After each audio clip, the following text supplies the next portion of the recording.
talk about some COVID stuff here. We have, I think, a good amount of news on this Yes. this week. Biden came out and gave a big speech, and it seems that medical martial law is here.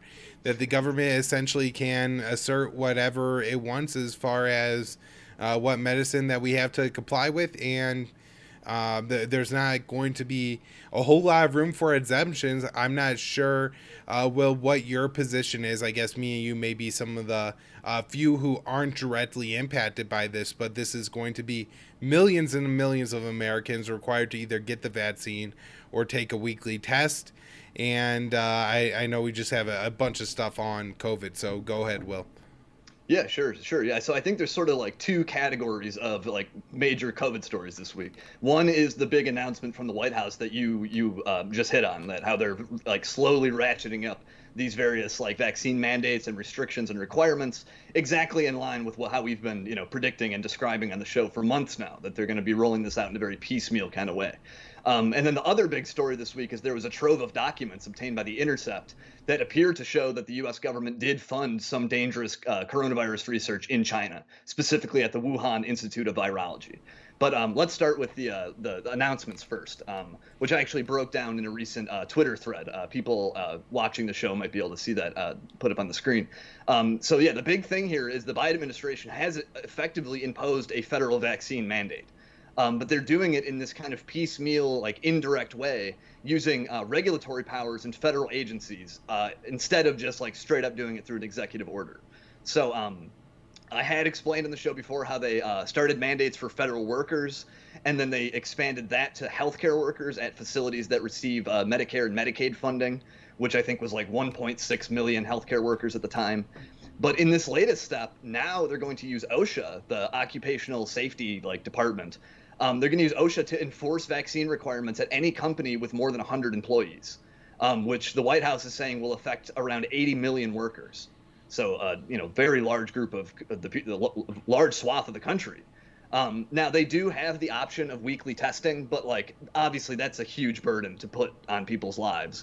And I expect a lot of people will probably get the shot just specifically to avoid that. And then And another issue. Will, uh, was there any indication on funding for those weekly tests or anything like that? If that, that's that'll come exactly what I was out. about to say. Okay, go ahead. Thank you. Yeah, I was just going to say that, like, it's not totally clear who would be footing the bill for this weekly testing. The New York Times actually tried to answer this question in an article they did, and they didn't really come up with anything definitive. Like, it is actually possible, it's feasible that employees themselves could actually have to foot the full cost for these tests, which again would, like, coerce people. I think it would kind of force their hand, where people would be getting the vaccine simply because they can't afford, this testing. There is the possibility that insurance would cover it, but it's kind of like it's a complicated mess with the federal regulations and with how this stuff has all been implemented. It's not totally clear, how this stuff would be paid for. So there is this OSHA thing where it's like this is a de facto federal vaccine mandate, I would say, for a huge swath of the U.S. population. And then remember the 1.6 million healthcare workers I mentioned a minute ago. Now they've expanded that mandate to cover 17 million medical workers, because now they're expanding new vaccine requirements at different types of medical facilities. So that number is also growing. And they've done the same thing with the federal mandate for employees at federal agencies, where now it's federal contractors and other types of staffers who will be covered under these mandates. So, like, as we've been pointing out, I think kind of all along on the show, the number of people who are federally required to be vaccinated in one way or another is growing very fast. The White House, I think, is not likely to ever come out and just say, like, okay, vaccines are now mandatory for the whole country. And they've even said they're not going to do that. Like, so they would have to go back on a promise to do that. But what they will, I think, do is to keep doing piecemeal, incremental moves like this, where they grow and extend these mandates, step by step until I think they cover basically everyone. And I can't even imagine right now, too, how the booster shots are going to complicate all this, because as we've discussed before, like what it means to be fully vaccinated is no longer set in stone. Originally, that used to mean 2 doses of Pfizer or Moderna or 1 dose of Johnson and Johnson. Now, like, who knows where this ends and how these mandates will interact with all this booster shot stuff. And so, like if they're telling millions and millions of people they have to get this, they have to be fully vaccinated, quote unquote, yet they can't even define what fully vaccinated means. I just can't see this being anything but a disaster, an absolute train wreck for our economy, for our country, for our entire society, for what it means for human liberty. These mandates, it just seems they're going to continue escalating and growing in this way, and it is, alarming, I think. Right. Yeah, that's a great point. Well, I think it's going to essentially be like a place where maybe Thomas Massey talked about something that maybe people could do would be contract work, Right. because then you aren't technically an employee. And so, since it seems that that's the route the Biden administration is really looking, but that's just at this point. Who knows what is going to come next as far as maybe travel or something like that.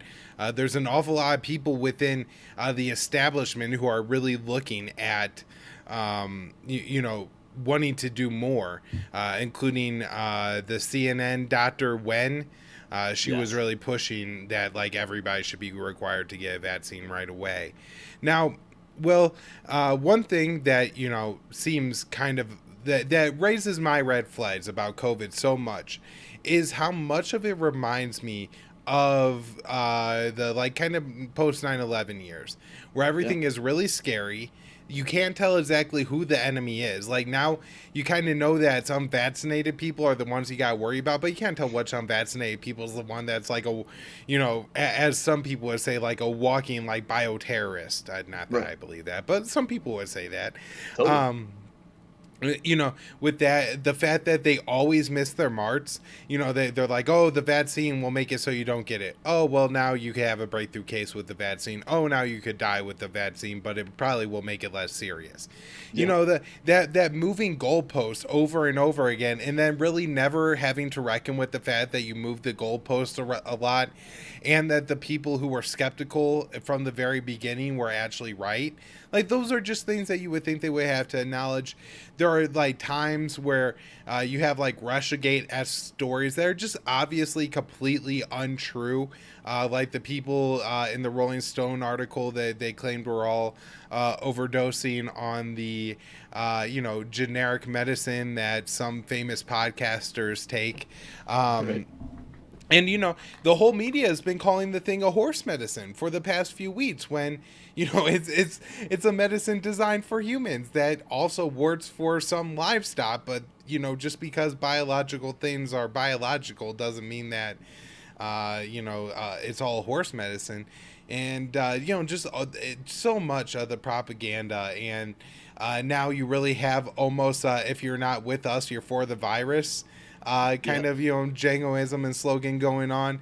But the one place it reminds me of the most is this whole idea that we really don't have to get to the bottom of it, right? Like there's so little concern on how the whole COVID thing started and who potentially was responsible for funding it, that really, really, really raises all my red flags, Will.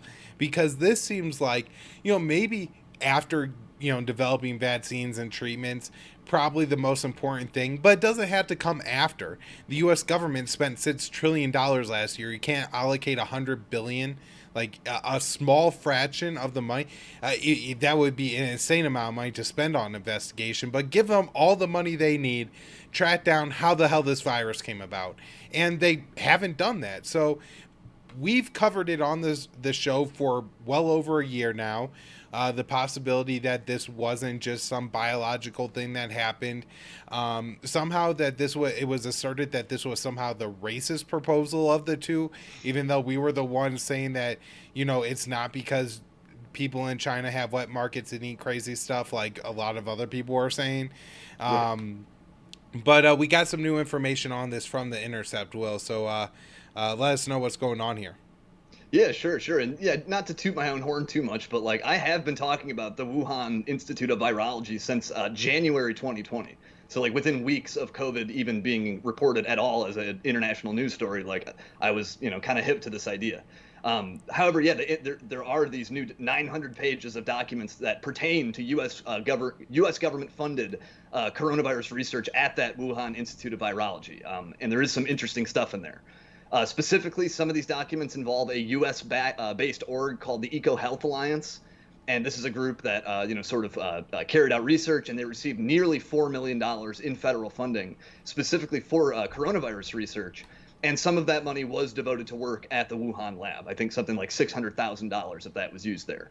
And in these documents, there is one page that kind of hints at the danger of the work that they were doing, um, because they had to. Part of it was going into these bat caves to collect samples, and they said that there was a high risk of exposing the workers to coronaviruses.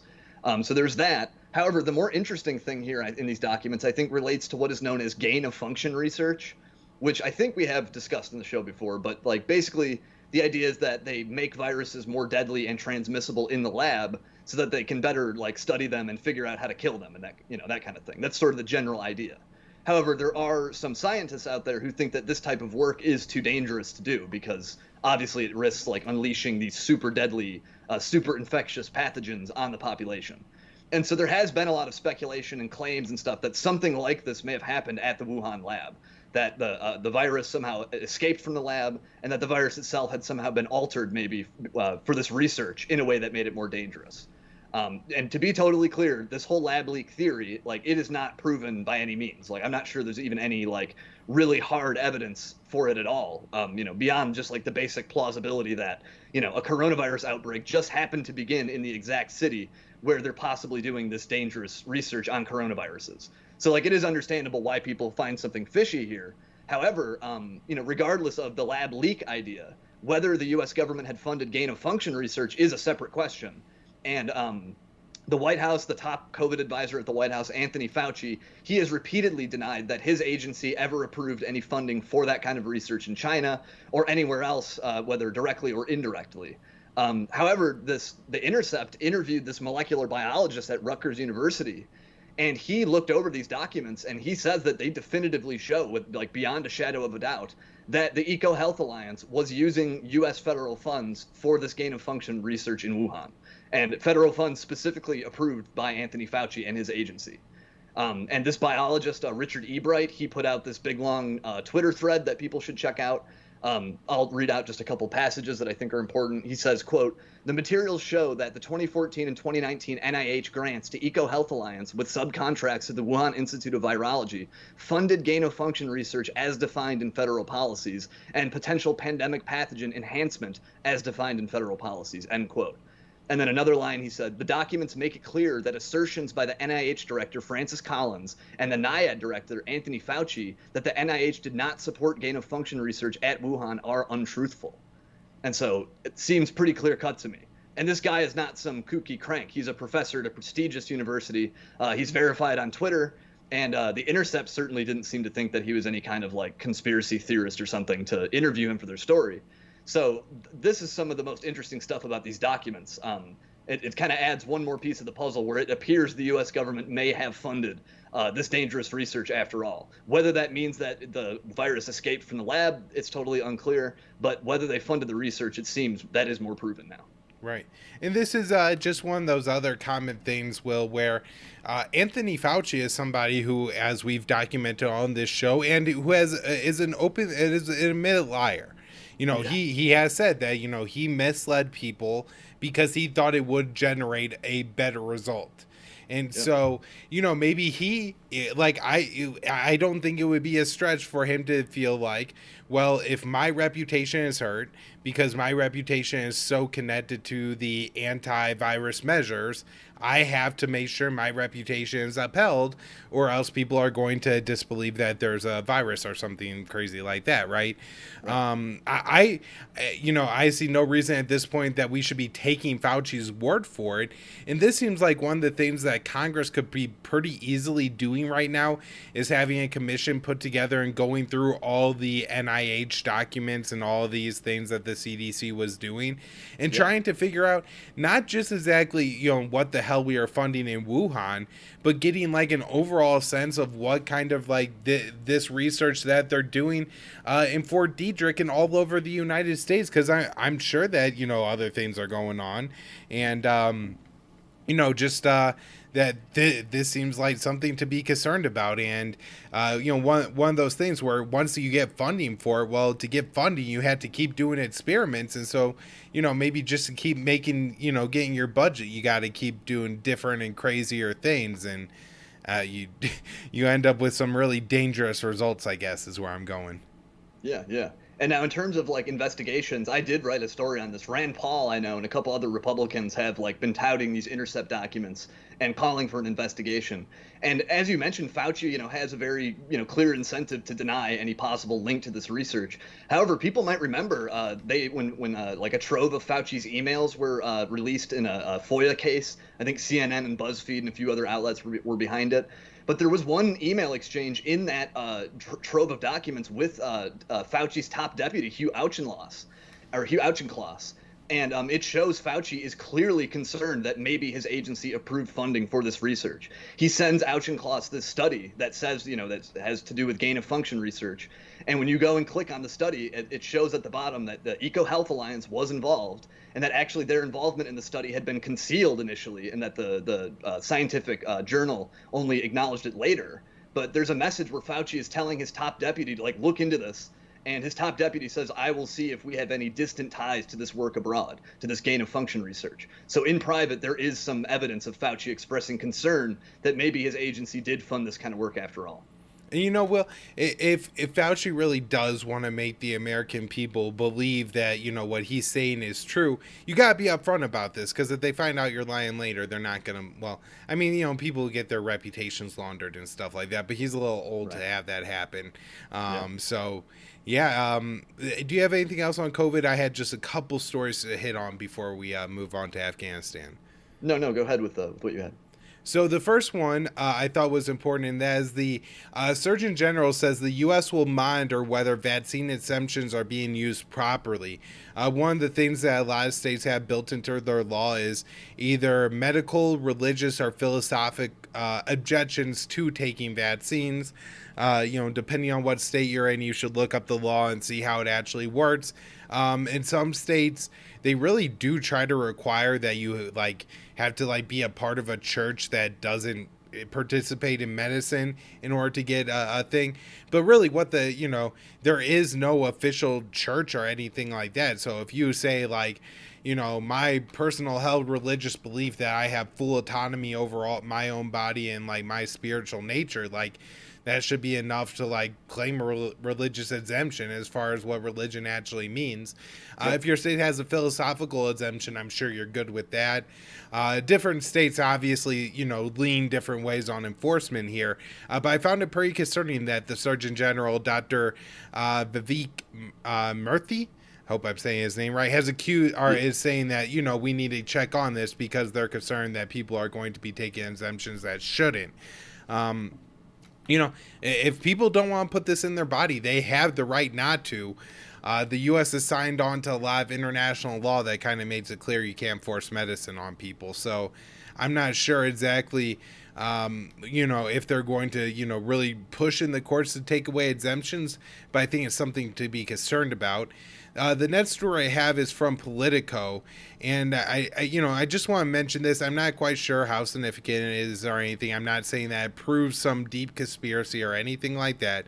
Right. But there were two regulators who worked at the FDA who stepped down over the, I guess, mostly Biden administrations, but the, White House, the government's decision to have people start getting booster shots, saying that there wasn't, I don't even think they were implying in any way that was dangerous or anything. I just want to make it clear. But at the same time, they were saying there was a lack of data to show that it was needed. Yes. Or that I guess it would be effective too. That's something that I've even seen just a lot of virologists point out that, this is a vaccine developed for the alpha variant of COVID, and now the main outbreak we're dealing with is the Delta variant, which the vaccine is shown to be less effective against. And so, there is a concern that you're just not going to increase the immunity that much if the virus changing is the reason the vaccine isn't as effective. But again, I'm not saying that like I'm a scientist and I know the answers. Just trying not to get this show taken down. The next thing we have is from Bloomberg, and that is Israel is now preparing for a fourth possible dose of the vaccine, and they're pretty strongly preparing. Well, it's not like they're in talks like maybe we're going to do it. They're buying enough vaccines so they will be able to give a fourth. Israel is the country that I believe is the furthest along in giving their population booster shots. I believe they said that they've had given 2.5 million people a third dose of the coronavirus vaccines. Then just one other thing that was noted in this Bloomberg article is it was initially reported that Israel was going exclusive with Pfizer, and Israel says they're not, and they're actually giving Moderna doses for people getting their first vaccinations. Although there's not many people in Israel getting first vaccinations, because I think 88 to 90% of the country is now vaccinated. It's a huge number, although there is a serious breakout in that country, which is causing some questions on the virus, how efficient it is.